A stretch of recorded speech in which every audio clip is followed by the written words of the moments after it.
Doctor Who and the Carry On series are probably two of the most beloved British studio outputs over the last 70 years. So it's inevitable that some actors crossed over between franchises over the years. Here I go through them in Doctor Who chronological order. Some you'll know for sure, some you may have known but forgotten, and there will definitely be some that will surprise you. So for a little bit of fun, no cheating, how many do you think appeared in both, including the Dalek movies? Lock that number in, sit back and enjoy.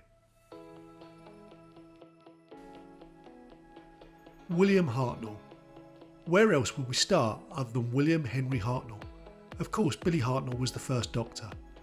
But before taking this role on, he was typically cast as a military tough guy, most notably in the Army Game television series. It's widely reported that he was becoming tired of being typecast in this type of role, and this may very well have contributed to him ultimately taking on the role of the Doctor.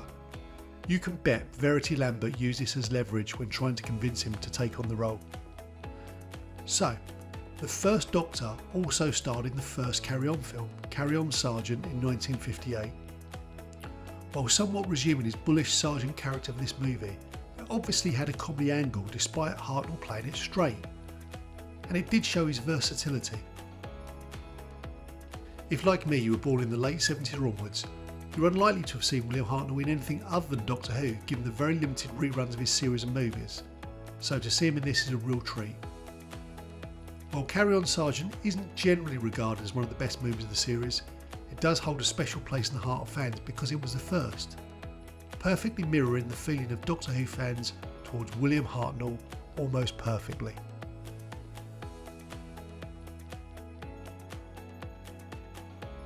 Peter Fraser played the role of David, boyfriend of Susan in the Dalek invasion of Earth in the 1964 story.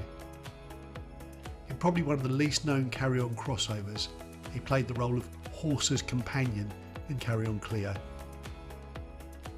Derek Francis appeared as Emperor Nero in the 1965 Doctor Who story The Romans, and a number of Carry On movies, Carry On Doctor in 67, Camping in 69, Loving in 70, Henry 71, Matron 72, and finally Carry On Abroad in 1972 also.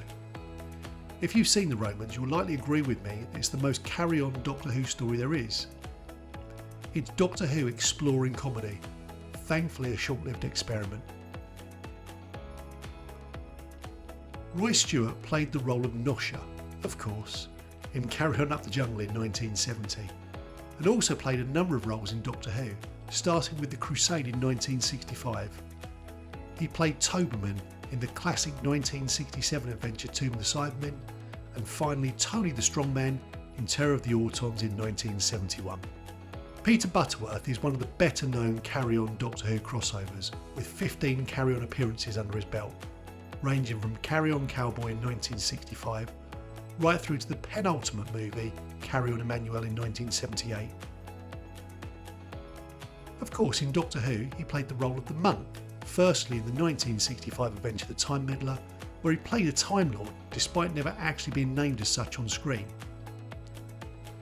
He returned in the 1965 story The Dalek Master Plan. Francis de Wolff appeared in Carry On Cleo in 1964 as Agrippia, and then as Agamemnon in the Doctor Who story The Mythmakers in 1965.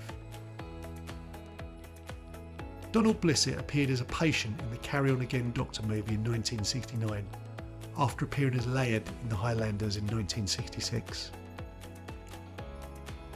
A familiar name now with Windsor Davis, who appeared in the 1967 Doctor Who story The Evil of the Daleks as Toby, the hired hand employed to take care of Jamie and kidnap him. Ultimately, he was taken care of by a Dalek.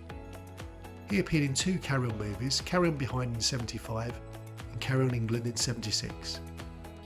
It's been suggested that he was being considered as the long-term replacement for Sid James in the series. Bernard Bresslaw was a staple of the Carry On franchise, appearing in no less than 14 Carry On movies, from Carry On Cowboy in 62 to Carry On Behind in 75. He played the role of Varga in The Ice Warriors in 1967. Contrary to popular fan belief, he never reprised this role, nor did he ever play a Cyberman, even though his 6'7" frame would have been totally ideal. Vonda Venkman appeared in Doctor Who on 3 occasions, the faceless ones in 67, followed by Image of the Fendel in 77 and Time of the Rani in 87. Vonda is credited with 2 Carry On appearances, Carry On Cleo in 1964 and Carry On Up the Khyber in 1968. Harry Tobe played a small role in Carry On at Your Convenience in 1971, but also played Harry Osgood in the 1967 story The Seeds of Death, and McDermott in the 1971 Pertwee story Terror of the Autons. Alan Bennion made a number of appearances in Doctor Who playing an Ice Warrior, being The Seeds of Death, The Curse of Peladon and The Monster of Peladon. His single appearance in a Carry On movie was in the 1968 Carry On Up the Khyber. Pat Gorman appeared in the 1969 epic The War Games as a policeman, a Silurian in Doctor Who and the Silurians in 1970, and as a unit officer in the Invasion of the Dinosaurs in 1974. He also appeared in the much forgotten Carry On Jack of 1964. John Pertwee. The Third Doctor appeared in 4 Carry On movies: Carry On Cleo in 64, Cowboy in 65, fan favourite Carry On Screaming in 66, and finally Carry On Columbus in 1992, the final movie of the series. Many fans of the Carry On series consider a bee sting funnier than this final movie, which is probably fair.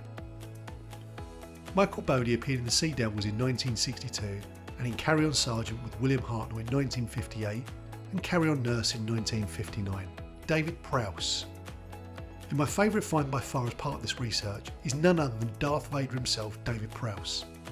He appeared as the Minotaur in the 1972 story The Time Monster, something I did not know, and I was surprised how this slipped my knowledge for so long. And he appeared in Carry On Henry in 1971 as one of the torturers. We move forward to 1976 now with Llewellyn Rhys, who appeared in the Doctor Who story The Deadly Assassin, where he played the assassinated Time Lord, and in the 1978 Carry On Emmanuel as the Lord Chief Justice. Kenneth Waller appeared in the 1977 story The Invisible Enemy, after appearing in the 1975 Carry On movie Carry On Behind. He will also be known to viewers of the 80s British TV series Bread as Grandad. Jonathan Knuth appeared as Orf in Underworld in 1978 and had a small part in the early Carry On film, Carry On Spied in 1964.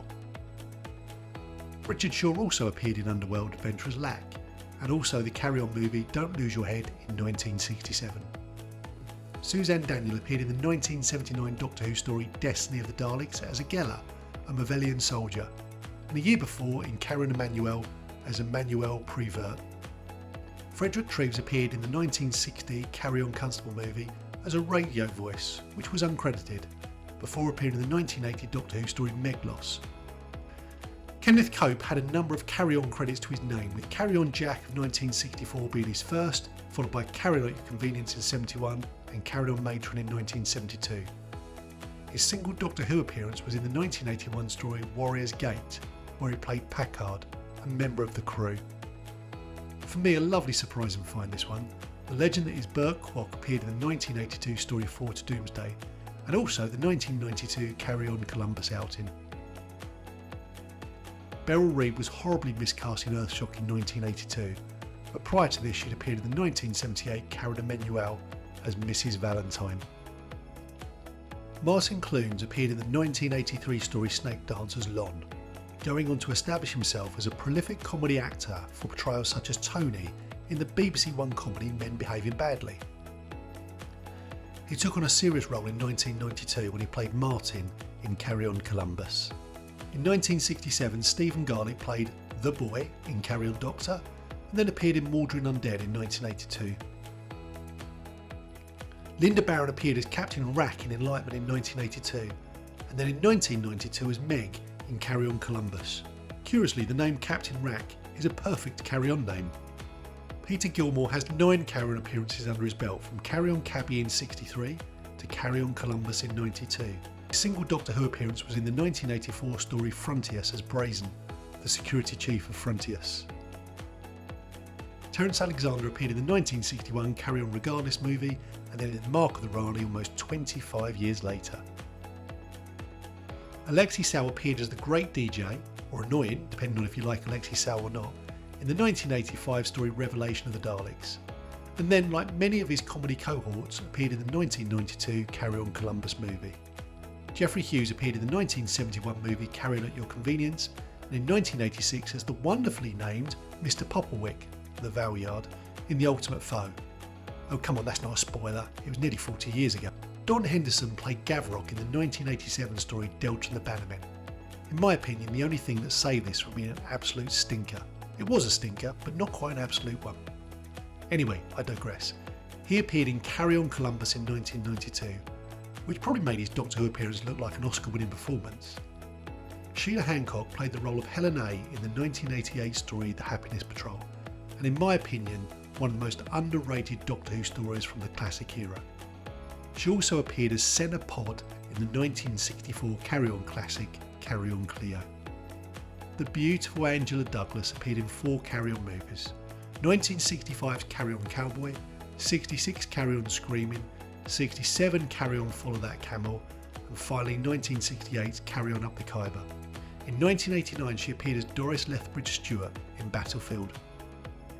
Nicholas Parsons gave an absolutely stellar performance as Reverend Wainwright in the 1989 classic The Curse of Fenric. His Carry On credit can be found playing the part of Wolf in the 1961 Carry On Regardless film. If you like this video, and if you've stayed this long I suspect you do, please hit the like and subscribe button. Really appreciate that, and it'll encourage me to make more. On with the show. So now we turn to the Dalek movies. I'm not going to get into the argument of are they canon or not, because ultimately, if you enjoy them, that's all that matters. I cover this more in my video on this, which is available on my channel. It's the Dalek Crazy Movie Fan Theory one. Roy Castle appeared in the first Dalek movie in 1965, and also in the highly regarded Carry On Up the Khyber in 1968. I'm quite surprised that it didn't appear more in either franchise, to be honest. Bernard Cribbins appeared in arguably the much better second movie of 1966. He appeared in the Carry On series 3 times, first in 1963 with Carry On Jack, and then in the final film of the series, the 1992 effort Carry On Columbus. Very much in the same way as Roy Castle, I'm surprised he didn't appear in more in either franchise. That said, if you like New Who, and I do, and take this into consideration, then he should quite rightly be considered a Doctor Who legend. Back to classic Who. Julian Holloway. Julian Holloway starred in 8 Carry On movies and the 1989 Doctor Who adventure Survival. So those of you that know your Who and your Carry On movies will probably be screaming at me that I've forgotten one. I haven't, I just felt it completely justified that she sits in the main event position. And our final entry is Joan Sims, without a doubt Carry On royalty. She went on to make a total of 24 appearances in the series, ending with Carry On Emmanuel in 1978. Curiously, she didn't appear in the 1992 finale Carry On Columbus. Perhaps she read the script. Anyway, her Doctor Who casting came in the 1986 story The Mysterious Planet, part of the Trial of a Time Lord season where she played Queen Catrisa. So there we have it, total of 40. Did you get it right? Were you anywhere near? What about that then? What? Have I missed any? I do hope not. Let me know in the comments either way. I hope you enjoyed watching as much as I did writing and producing.